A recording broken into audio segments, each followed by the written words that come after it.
And we're live. Hello, everyone. Welcome to the SEO news for week 10, which was last week. I'm going to go through all the important news today. Sadly, I don't have any co-hosts. There's some illness at Præcis Digital. So I will be going through these alone, guerrilla style. So yeah, let's just jump right into it because there's a lot to discuss here. First, a really cool webinar here. That's a little bit early, or I would say late. It's starting Thursday in the afternoon. But it's 50 ways to use LLMs for SEO in 50 minutes. So very compressed. If you're lacking inspiration, I think that might be a really good place to start if you're looking for SEO tools, etc. So sign up for that. Have a look. I know I'll be there. Definitely. That's a hell of a title. Caught my attention. I like efficiency. And this is a small little, what do you call it, Twitter tip here. If pages haven't been crawled in the last 130 days, there might be some quality issues. So Google just doesn't even want to crawl them. Probably you have some sort of action. Google doesn't like the quality of your website, so that's really a strong sign that you should reevaluate that. So a good little tip there. Also, Janina from Præcis Digital, one of my beloved and very smart colleagues, she went to a Lumar webinar on AI in SEO. And here's kind of the summary here. Let's see, I think she basically talks a lot about what different LLMs are good for what. I think Perplexity was really good for content. And yeah, a lot of other things. So have a look at that. Really, really good TLDR here. Also talking a lot about prompts and grading prompts, etc. Like you can use your prompts to grade its own work. It's pretty interesting. I use AI to judge the AI output as well in some of my frameworks or tools. So really interesting. What can it do? Also, a really interesting article on SEO being like such a weird, like basically people are saying that SEO is changing. We've got AI overviews. People are plagiarizing content in AI engines. Like, what's the incitement? So, is it dying? I hate that term. No, SEO is not dying. And this article goes through that it's still a very lucrative channel, and some might say even the better ones. So, the summary, what I took from this article is that the era of easy SEO is over. But if we adapt to that, we can still make it a very profitable long-term channel for revenue. So, the state of SEO might be in a place where it's just harder to game the system, which I think is good. And at Præcis Digital, we are definitely looking at long-term white hat strategies for these. And they always impact other channels as well. When you do this SEO correctly and holistically, they impact everything. So it's definitely an important channel still. So if you're in doubt about investing in SEO, have a look at this article. By the way, sorry my voice yet. This weekend I yelled a lot. So my voice is a little off. Let's see. Next up, yes. So Content Caffeine, which is one of the newsletters that I'm subscribed to, and here's a really good take. I think a really good take on AI research and what to do about it. And again, it basically talks about the problem with AI research and what to do about it. I think what's interesting here is all of these things coming out about brand mentions and what's being mentioned a lot, and there's so much volatility in this research. I could take all the different AI overviews, insights, and analysis over time, and it would just probably be a nice fluctuating curve. So there's really it's a much more volatile place to be when reporting, I think. So have a look at this really interesting take on, again, AI research. And now we're getting into some of the interesting stuff here. So first of all, Google's testing AI overviews in Italy, Germany, and Switzerland. And the reason EU rollout was so slow is because EU has been like claiming a lot of things, like there's some privacy issues. We've got a bunch of specific rules for European Union. I actually asked the ChatGPT Deep Research to kind of provide me with an answer to why it was delayed, and it gave a really good answer with a lot of sources. But yeah, essentially it's EU kind of holding back on that and protecting businesses and also people. So really, really good, by the way. Thank you, EU. But again, people have been seeing these tests in Italy specifically. I think that was the first where they popped up. Google didn't officialize this, it seems, so it's really weird. It's doing it discreetly. Yeah. And then we've got the big news that you might have heard about. Google is testing AI mode. And it's also rolling out Gemini 2.0 in AI overviews. So let's just talk about the Gemini in AI overviews first. This means we might see quality of those AI overviews improve. But the big thing is AI mode. Everybody's talking about it. And AI mode is basically enhanced. It says here enhances search with conversational AI. So it's allowing for follow-up queries, etc.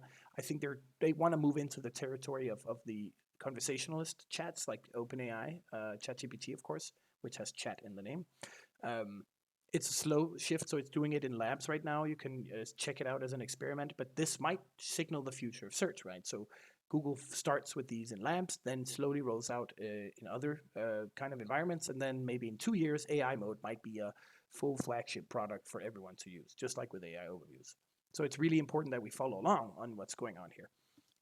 Google even people came out criticizing, saying, "Oh, we're just reusing our content without getting incentives to click," and Google actually kind of responded back that they will definitely uh, try and enhance incentives to click to go to the website, so not just rehashing content. Again, I think that might just be a classic PR response, but but also the conversational AI can actually kind of lead people to where they need and then click. So, again, there's going to be a huge importance in having the products and category pages and all this information up, because that might be the final step in this process, right? Like from research to finally clicking and buying something, people still need the website to buy things. So other priorities will be met here, but I will basically keep looking into AI mode, what it is, and follow along and share them in these videos and podcasts. And it's a really good take here as well. I didn't link to it, but I found a really good take on why the shift is slow. Like basically the take on AI, the AI mode here, and a lot of it, like Google ad revenue, they need to actually be able to put ads in, etc. So have a look at this take as well. Really good. Oh yeah, and also Google is starting to adding top insights using generative AI. So in your shopping tab, you can see for specific products. And again, I think this just highlights the importance of having a lot of product information, specs on your website, and maybe also structured data and marked up.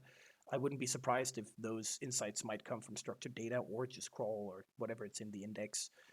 So the more you have, the more the generative AI can use things for specific products to create these insights.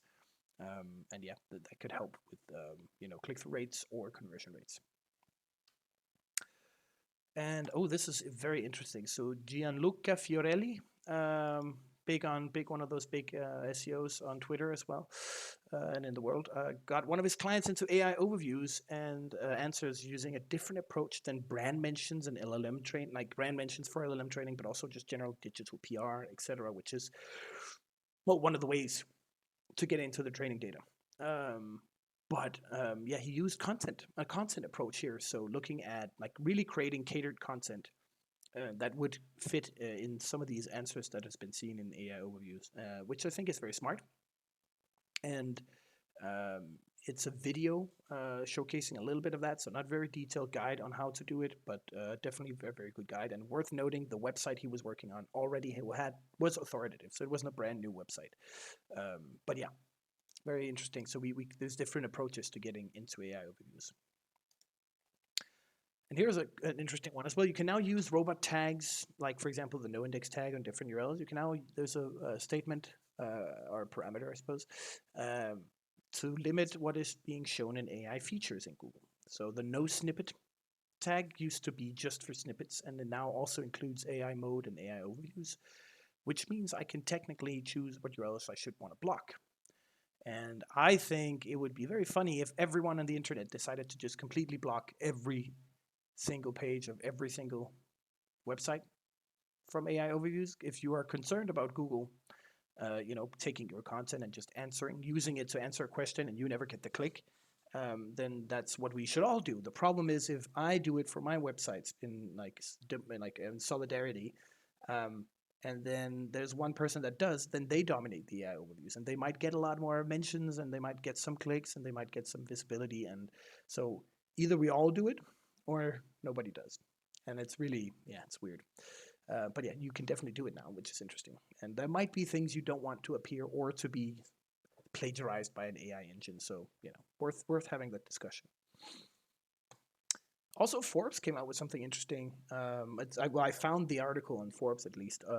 So when it comes to prompt engineering, there was a concept called chain of thought, basically trying to describe like a task in several steps. And there's a new type of prompt engineering strategy called atom of thoughts, which is really like chain of thoughts, but you're describing, instead of taking your task into like kind of steps, you're actually going to the smallest possible version of a step possible. So again, atoms, I think actually means to split or the small. Can't remember in Greek, so it's a good name. But trying to get that task down to its atomic level steps and then process each. Actually could save on like resources, get better output, etc. So just wanted to share that because it might be useful for us when creating tools or prompting. Like actually, and this is what I've seen, outputs become better the more you can separate tasks. Like a big task, let's separate that into smaller tasks and then run them. And that usually helps a lot. So not giving it too much to do at once. Also, really big news. Holy moly. The Justice Department has ordered Google to sell Chrome. And that's because they want a better competitive landscape. And I understand, like you own a really popular browser and the search and the biggest search engine as well in the world. So um, we can talk about the reason why it really needs to sell Chrome, but the effect it'll have on us is going to be quite big because Google had to relied a lot on, for example, Chrome was running tests. For example, it would run Crux tests and send that data back to Google, which it can use to rank or judge your website based on UX parameters. But it would look at everything. Chrome would register each click, how long time, mouse tracking, everything, and send that back as well. So Google could really had a good source of data for judging what people were doing on websites, and they're about to lose that. So my prediction for this is when they sell Chrome, they don't have the same data access, and they might so UX can still be measured somehow, perhaps, but not directly. That data they basically will have to buy the data from people who buy Chrome, so they can still get access to it. They just need to pay for it. But the other thing is, like, if they don't get access to the data, they lose UX data, they lose a bunch of other data, which means we might need to, or Google might need to rely a lot more on their search algorithm and judging the content by just the content and what the crawler can actually do instead of what users do with the content. And I think that's good because I don't think we can trust users. If users like Reddit answers for medical queries because they interact better with them, that doesn't mean it's a good answer. Just because people like facts and science is not a democracy. 2 plus 2 does equal 4. And if most people think it's 5, that doesn't mean it's true. So I've never liked this like judging based on interaction. And I know it's good for YouTube because we want to show things people like and we want to show things I would like. So interactions can, order in. But it can create these very dangerous like what do you call them, echo chambers, right? And I think this is what kind of is Google has been doing a little bit recently, and I think it's good. So hopefully Google will just start relying a lot more on its older search engine techniques to judge URLs and content, etc. So yeah, I'll keep you guys updated on exactly what's happening behind the scenes there with Chrome and how it'll get access to data because they probably don't want to, and also who will buy it. Finally, here's a small little tool, a really cool tool actually, that checks for content freshness in the SERP. So let's say you're ranking for best iPhones, you want to rank for best iPhones 2025 or something. It'll look at the SERPs and figure out, well, what's the freshest content in terms of dates when last updated or published, and what's the oldest, and where you should be in order to rank, right? So giving you this kind of threshold or, time limit where, okay, if my content is this old, maybe I should update it. So very important, or create new content. So I think it's a really cool tool that I will definitely be using. Can I shout out to whoever created it? I think it's by Whitespark, whoever they are. Great, Whitespark Canada. Shout out to you guys. This is a sweet tool, and it's simple but very good tool. And that's it for the news. Again, AI mode is so new. People will come with screenshots, insights about it in the coming weeks. I will definitely keep adding them in here. It's worth following along with. So everyone listening, have a very nice day, and I'll see you next week.